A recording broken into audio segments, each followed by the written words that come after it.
Hello and good morning, and welcome to a new video from me. So yesterday saw the release of a new player imports update called Player Imports The Next Journey. This has been an update I've been looking forward to for quite a while, and it's really nice to see that it's come out, relatively early in January.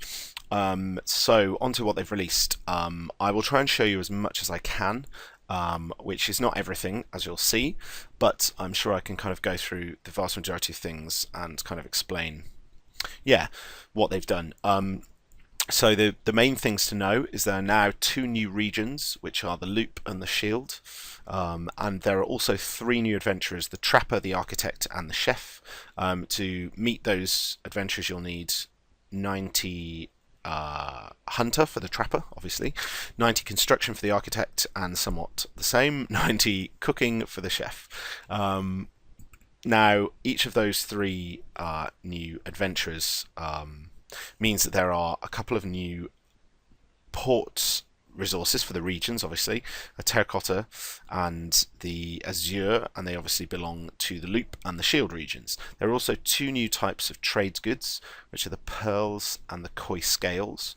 And the reason we have two new trades goods is because there are two new items that are required, require pearls and koi scales to make them. There's also a third one, but that doesn't require a new trades good. And they are the let's just get the names up here for you.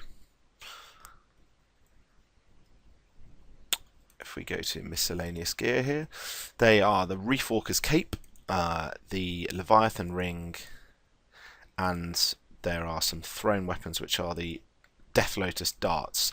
Now, as I said, only two of these new ones require new trades goods, and they are the Reef Walker's Cape, which requires koi scales, and as I say, the Leviathan Ring, which requires pearls. If you want to make the Death Lotus darts, that requires ancient bones, which we already have, and ascension shards, which you can buy.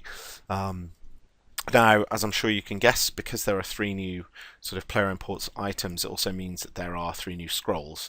The Leviathan Ring, Reef Walker's Cape, and the Death Lotus darts here. So if you kind of are going out on any scroll missions, I suggest changing these before you go. Also, if you're a comp caper, as I'm sure you know, you haven't got your comp cape anymore, and that's because you need the scroll pieces for the Reef Walker's Cape. So I would obviously switch to that straight away and try and get those. Now, the three new adventurers that have come into the game means that there are, according to RuneScape, 300 new voyages in total. And also there are story missions for each of them. I have met the cook so far, and I did my first kind of story mission with him, which is just the basic sort of set out as the same with all of them. I can't meet the other two adventurers just yet because I haven't got 90 in those two skills, but I will eventually. The next thing that's come into the port is the trader. There's a rather amusing picture on the RuneScape homepage of him. I'll just show you. Go and look it up. It'll amuse you. He's down here, and basically what you can do with him is each day he brings a certain type of trades good into the port, and he will trade it with you for ports resources. So today he's got 10 lacquer, and he'll trade them at 3.1k cherry wood. It's not totally viable to do that because it would be very expensive, but I suppose if you're just missing a couple of each type of those trades goods, you might want to do it. He won't be trading the koi scales and the pearls. RuneScape said at least not for the foreseeable future, which is good, because either kind of that would spoil it if you could just get them from him.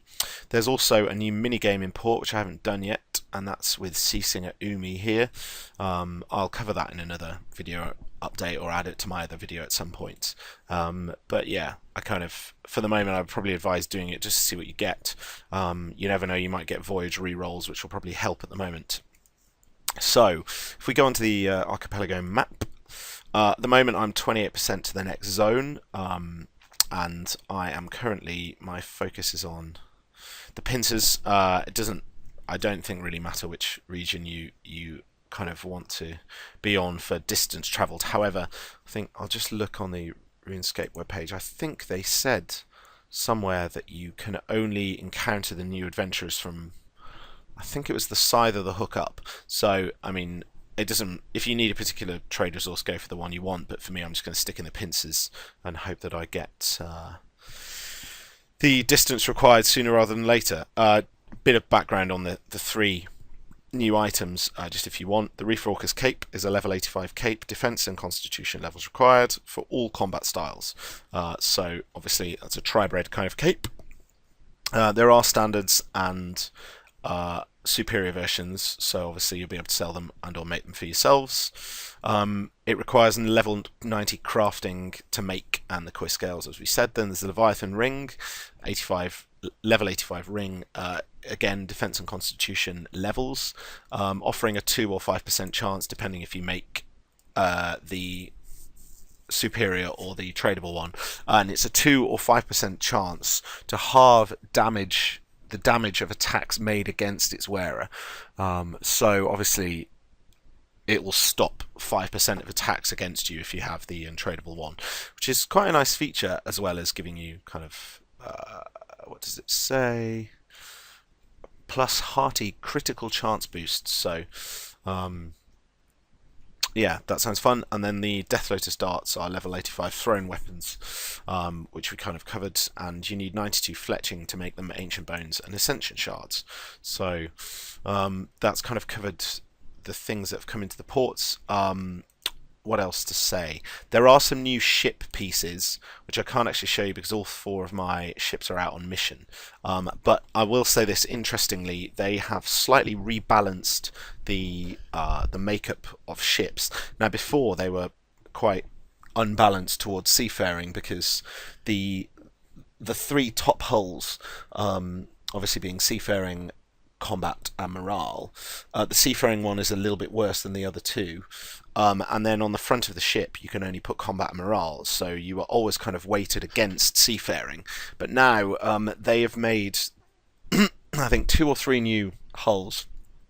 One of the hulls is a seafaring hull, and it goes to about 1,700 or possibly even a bit more, but it's more than the combat and morale hulls now, so you can get quite a hefty bonus towards seafaring, which makes up for the fact that you can't put anything on the front of the ship.